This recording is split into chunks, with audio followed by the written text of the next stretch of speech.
Hi dear friends, സുഖമല്ല എല്ലാവർക്കും.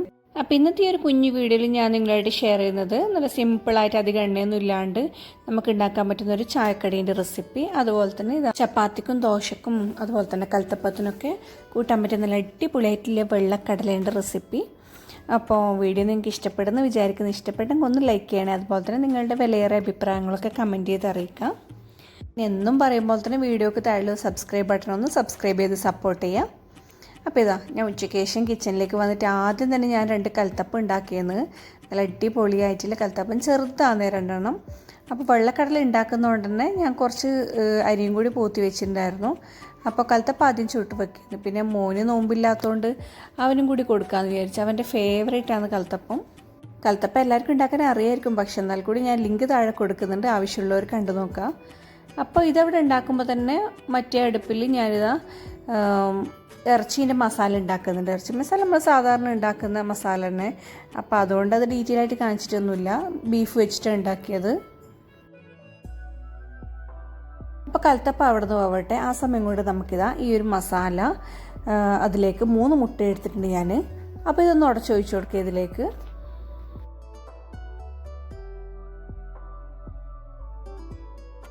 അപ്പോൾ ഈ ഒരു സ്നാക്ക് സാധാരണ ബീഫും ചിക്കനും വെച്ചിട്ടാണ് ഉണ്ടാക്കല്, ഫിഷിൽ ഉണ്ടാക്കാറില്ല. നല്ല ടേസ്റ്റിയാണ്, അതുപോലെ തന്നെ സിമ്പിളുമാണ്. അപ്പോൾ നോമ്പെല്ലാം കഴിയാനായി, അതുകൊണ്ട് തന്നെ ചായൻ്റെ കടിയിൽ ഉണ്ടാക്കി ഏകദേശം മടുത്തിട്ടുണ്ട്. അപ്പോൾ സിമ്പിളായിട്ട് ഉണ്ടാക്കാൻ പറ്റുന്ന ഒരു ഐറ്റമാണിത്. അപ്പോൾ ഇതാ 3 മുട്ട ഇതിലേക്ക് ഉടച്ചൊഴിക്കുക. പിന്നെ വേറെ ഒന്നും ചേർക്കുന്നില്ല. ഉപ്പ് നേരത്തെ അതിൽ കണക്കാക്കിയിട്ട് ചേർത്തിട്ടുണ്ട്. മസാലയിട്ട് മുട്ട നന്നായി മിക്സ് ചെയ്യാം. ഒരു സ്പൂൺ വെച്ച് നന്നായി ഒന്ന് ഇളക്കി കൊടുത്താൽ മതി. നമ്മൾ എത്രയാണോ മസാല എടുത്തിട്ടില്ല അതിന് കണക്കായിട്ടില്ല മുട്ട. അപ്പോൾ ഞാനിവിടെ എനിക്ക് ഈ ഒരു മസാല കണക്കായിട്ട് 3 മുട്ട മതിയാവും. നമ്മളിതൊന്ന് മിക്സ് ചെയ്ത് കഴിഞ്ഞാൽ നല്ല ടൈറ്റ് ഉണ്ടാവാൻ പാടില്ല, കുറച്ചൊരു വെള്ളം പോലെ വേണം. അപ്പോൾ ഇതാ ഇനി നമുക്ക് വേണ്ടത് കാരക്കുഴി, അപ്പച്ചട്ടി എന്നൊക്കെ പറയും. നമ്മളിതിന് കാരക്കുഴി എന്നാണ് പറയില്ല, നമ്മൾ ഉണ്ണിയപ്പച്ചട്ടീനെ. അപ്പോൾ ഉണ്ണിയപ്പച്ചട്ടി എടുത്തിട്ട് അതിൻ്റെ അടിയിലൊന്ന് കൈകൊണ്ട് നെയ്യ് തടവി കൊടുക്കുക, എണ്ണ തടവി കൊടുക്കുക. അപ്പം കുറച്ച് മതി, ജസ്റ്റ് അത് ഒട്ടിപ്പിടിക്കാണ്ടിരിക്കാൻ വേണ്ടി മാത്രം ഒന്ന് അതിൻ്റെ അടിയിൽ തടവി കൊടുക്കുക. ഒരു കാര്യം ശ്രദ്ധിക്കേണ്ടത്, നമ്മളെടുത്ത മസാലയിൽ മുട്ടയും കൂടി മിക്സ് ചെയ്താൽ നല്ലോണം ടൈറ്റ് ആവാൻ പാടില്ല. അധികം മസാല തന്നെ ടൈറ്റ് ആവും. അപ്പോൾ അതിന് കണക്കായിട്ട് മുട്ട ഒഴിച്ച് കൊടുക്കുക. അപ്പോൾ ഇതാ ഇനി ഇതൊന്ന് സ്റ്റൗവിൽ വെച്ചിട്ട് ജസ്റ്റ് ഒന്ന് ചൂടാക്കുക. ചെറിയ തീയിൽ വെച്ചാൽ മതി, ഒരു 2-3 മിനിറ്റ്. എന്നിട്ട് നമ്മൾ ഈ മിക്സ് കുറച്ചായിട്ട് ഒഴിച്ച് കൊടുക്കുക. അപ്പോൾ ഒരു വലിയ സ്പൂൺ എടുത്തിട്ടുണ്ടെങ്കിൽ നമ്മൾ കുഴിക്ക് കണക്കായിട്ട് ഒഴിച്ച് കൊടുക്കുക. ഒരു കാര്യം ശ്രദ്ധിക്കേണ്ടത്, കുഴിയിൽ ഇങ്ങനെ നിറഞ്ഞു മറിയാൻ പാടില്ല. അപ്പോൾ അതിന് ആ ഒരു ലെവലിൽ കണക്കായിട്ടൊന്ന് ഒഴിച്ച് കൊടുത്താൽ മതി. നിറഞ്ഞു മറിയാൻ പാടില്ലാന്നിട്ട് ഞാൻ തന്നെ ഇവിടെ ചെയ്യുന്നുണ്ട്, കാരണം ഞാൻ കുറച്ചായത് ഇപ്പോൾ ഇത് ഉണ്ടാക്കിയിട്ട്. അപ്പോൾ ഞാൻ ഒഴിച്ചപ്പോൾ കുറച്ചൊന്നും അധികം പോയി, പക്ഷേ ഇത്രയും നമുക്ക് വേണ്ട. ഇതിൻ്റെ മുകളിലേക്ക് അങ്ങ് വരാൻ പാടില്ല. അപ്പോൾ ഒരു വൃത്തി ഉണ്ടാവില്ല നമ്മൾ ഫുഡാക്കിയാൽ. നമ്മൾ എന്ത് ഫുഡാക്കുന്നതിനൊക്കെ നല്ല ഭംഗിയിലാക്കിയാലേ അതിനൊരു സുഖം ഉണ്ടാവുള്ളൂ. നമ്മൾ സെർവ് ചെയ്യുമ്പോൾ കണ്ടില്ലേ, ജസ്റ്റ് ഒന്ന് ചൂടായി വന്നപ്പോഴേക്കും അതിൻ്റെ അകത്തുനിന്ന് പുറത്തേക്ക് ഒലിക്കാൻ തുടങ്ങി. അപ്പോൾ അതുകൊണ്ട് ഞാൻ പ്രത്യേകം പറയുന്നത്, ആ കുഴിക്ക് കണക്കായിട്ട് ഒഴിച്ച് കൊടുക്കുക, കുറച്ച് പോലും അധികം ഉണ്ടാവാൻ പാടില്ല. അപ്പോൾ ഞാൻ ജസ്റ്റ് ഒന്ന് ലെവലാക്കിയത് അതിൻ്റെ പുറത്തല്ലുള്ളത്. അപ്പോൾ ഇത് 2 മിനിറ്റ് ഇങ്ങനെ അടച്ച് വെക്കുമ്പോഴേക്കും അടി വന്നിട്ടുണ്ടാവും, കാരണം മുട്ടയല്ലേ. ഇനി ഇതാ ജസ്റ്റ് ഒന്ന് സ്പൂൺ കൊണ്ട് നമുക്ക് തിരിച്ചിട്ട് കൊടുക്കാം. തിരിച്ചിട്ട് ഏകദേശം ഒരു 1/2 മിനിറ്റ് മതി, അല്ലെങ്കിൽ 1 മിനിറ്റ് മാക്സിമം. അപ്പോഴേക്ക് റെഡിയായി കണ്ടിട്ട് നല്ല പൊന്തി വന്നിട്ട് നമ്മളെ കാരപ്പം പോലെ ആയിട്ടുണ്ട്. ഇനി ഇത് ഫോർക്ക് കൊണ്ട് നമുക്ക് കുത്തി എടുക്കാം. അപ്പോൾ പെട്ടെന്ന് ഉണ്ടാക്കാൻ പറ്റുന്ന ഒരു ഐറ്റമാണിത്. ഇതേപോലെ കാരപ്പച്ചട്ടി ഉണ്ടെങ്കിൽ, ഒരു മടി പിടിച്ച സമയമാണെങ്കിൽ, അല്ലെങ്കിൽ ഒരു വെറൈറ്റി ഒക്കെ ആഗ്രഹിക്കുന്നുണ്ടെങ്കിൽ നിങ്ങളിങ്ങനെ ചെയ്യാം. ഇതാകുമ്പം എന്താ പറയേണ്ടത്, നമ്മൾ ദോശ വിട്ട് മടക്കണ്ട, അല്ലെങ്കിൽ പരത്തണ്ട, പൊടിയോ അരിയോ ഒന്നിൻ്റെ ആവശ്യമില്ല. ഒരു 2-3 മുട്ട ഉണ്ടെങ്കിൽ പെട്ടെന്ന് നമുക്ക് മസാല വെച്ച് ചെയ്യാം. അപ്പോൾ ഇതാ ഇനി അടുത്ത സെറ്റ് നമുക്ക് ഒഴിച്ചു കൊടുക്കാം. അടുത്ത പ്രാവശ്യം നമ്മൾ ഒഴിക്കുമ്പോൾ ഇതിൽ എണ്ണ തടവൊന്നും വേണ്ട.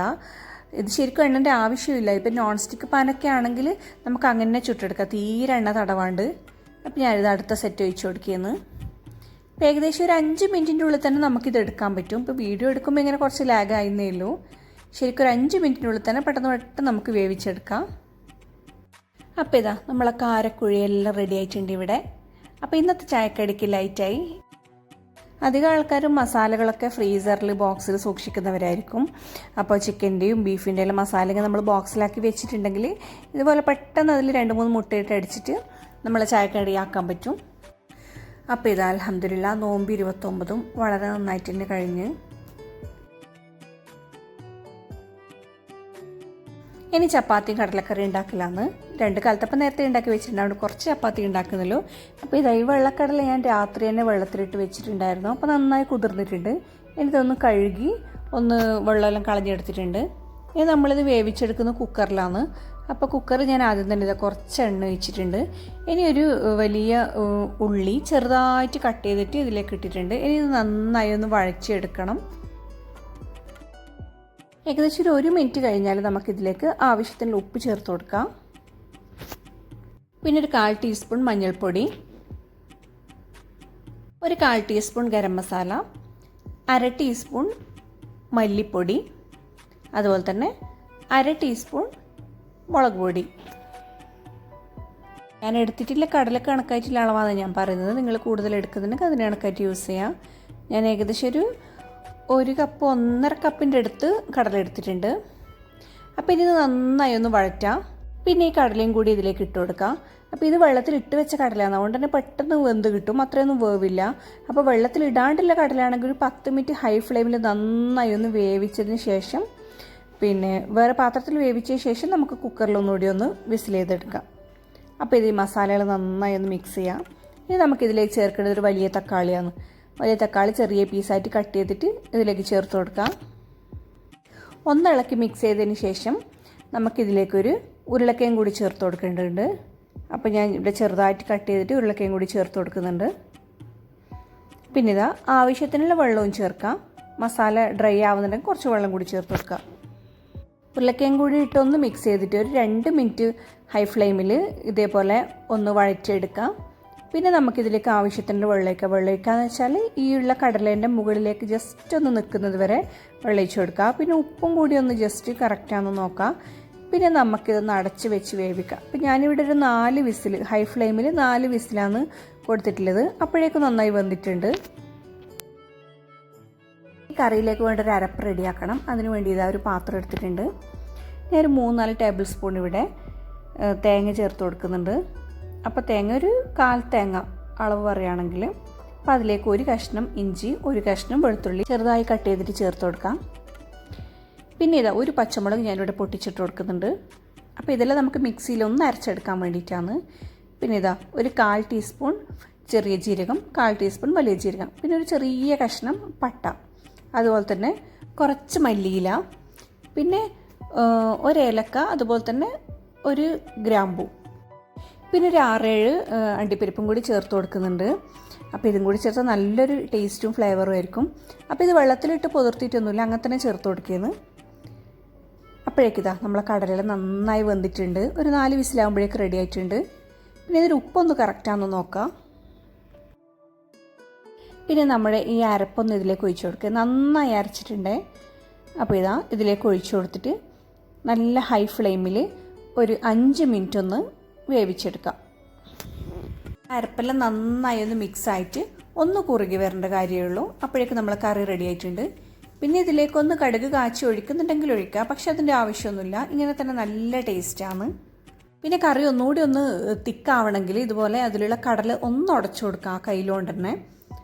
ഇനി കടലക്ക് വേണ്ട സോഫ്റ്റ് ചപ്പാത്തി റെഡിയാക്കലാണ്. അപ്പോൾ ഇവിടെ ഞാനിതിന് മുമ്പേ കാണിച്ചിട്ടുണ്ടായിരുന്നു, പറഞ്ഞിട്ടുണ്ട്. ചപ്പാത്തി നല്ല സോഫ്റ്റ് ആൻഡ് ടേസ്റ്റി ആവാൻ വേണ്ടിയിട്ട് ഇതിലേക്ക് നല്ല തിളച്ച വെള്ളം ഒഴിച്ചു കൊടുക്കുക. അതുപോലെ തന്നെ ഒരു 2 ടേബിൾ സ്പൂൺ എണ്ണയും കൂടി ഒഴിച്ചു കൊടുക്കുക. ഏത് ഓയിലാണ് നിങ്ങൾ ഉപയോഗിക്കുന്നത്? ഞാനിവിടെ വെജിറ്റബിൾ ഓയിലാണ്. അപ്പോൾ അത് ചേർത്ത് നന്നായി ഒരു കയ്യിലുകൊണ്ട് ഇളക്കി കൊടുക്കാം. എല്ലാ പൊടിയും നന്നായി ഒന്ന് മിക്സ് ചെയ്യുന്നവർ വേണം ഇളക്കാൻ വേണ്ടിയിട്ട്. പിന്നെ ഒരു 5 മിനിറ്റ് ആ ചൂടോടെ അങ്ങനെ തന്നെ വെക്കാം. പിന്നെ നമുക്കൊന്ന് നന്നായി കുഴച്ചെടുക്കാം. അപ്പോൾ ചപ്പാത്തി കുഴച്ചെടുക്കുന്നതിൻ്റെ പാകം എന്ന് പറഞ്ഞാൽ ഏത് പാത്രത്തിലിട്ടാണോ നമ്മൾ കുഴക്കുന്നത് ആ പാത്രത്തിൽ ഇതാ ഒരു പൊടി പോലും ഉണ്ടാവാൻ പാടില്ല. ഫുള്ളി മാവ് കൊണ്ട് ഇങ്ങനെ തുടച്ചെടുക്കണം. ഒരു 5 മിനിറ്റ് നല്ലോണം ഇങ്ങനെ കൈവച്ച് കുഴച്ചാൽ മതി. അപ്പോൾ തന്നെ ഇങ്ങനെ അതിൽ ഒട്ടിപ്പിടിച്ചതെല്ലാം ഈ മാവിലേക്ക് ഇങ്ങനെ കൂടിക്കോളും. കണ്ടില്ലേ, ഇത് ചപ്പാത്തി കുഴച്ച പാത്രമെന്ന് പറയില്ല, അത്രയും നല്ല നീറ്റായിട്ടുണ്ട്. ഇനി ഇതാ കുഞ്ഞു കുഞ്ഞു ബോളാക്കിയിട്ട് എടുക്കുക. അപ്പം ഞാൻ ഉണ്ടാക്കാറുള്ള ചപ്പാത്തി ഞാൻ ഇതിന് മുമ്പേ പറഞ്ഞിട്ടുണ്ടായിരുന്നു, പൊടി ഇടാണ്ടാണ് പരത്തിയെടുക്കൽ. എനിക്ക് തീരെ ഇഷ്ടമല്ല ഈ പൊടി ഇട്ടിട്ട് പരത്തുന്നത്. അതുകൊണ്ട് തന്നെ നാട്ടിലേക്ക് മുമ്പൊക്കെ ഉണ്ടാകുന്ന സമയത്ത് എനിക്ക് ചപ്പാത്തി പരത്താൻ ഭയങ്കര മടിയായിരുന്നു. ഇങ്ങനെ പൊടിയിട്ട് കൈക്കൊക്കെ പൊടിയാവും.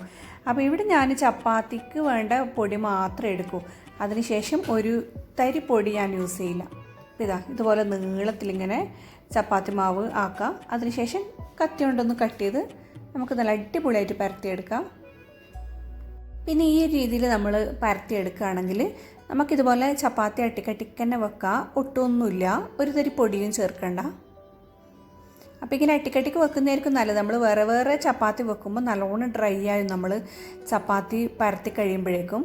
അപ്പോൾ ഇങ്ങനെ അട്ടിക്കട്ടിക്ക് വെച്ചിട്ടുണ്ടെങ്കിൽ അപ്പം തന്നെ നമുക്ക് ചുട്ടെടുക്കുകയും ചെയ്യാം. അപ്പോൾ ഇത് നമ്മുടെ soft and thin and tasty ആയിട്ടുള്ള ചപ്പാത്തി റെഡി ആയിട്ടുണ്ട്. നല്ല അടിപൊളി റെസ്റ്റോറൻറ്റ് സ്റ്റൈൽ കടല റെഡി ആയിട്ടുണ്ട്. അപ്പോൾ ഇതൊക്കെയാണ് ഇന്നത്തെ നോമ്പ് തുറൻ്റെ വിശേഷങ്ങൾ. വീഡിയോ നിങ്ങൾക്ക് ഇഷ്ടപ്പെട്ടെന്ന് വിചാരിക്കുന്നു.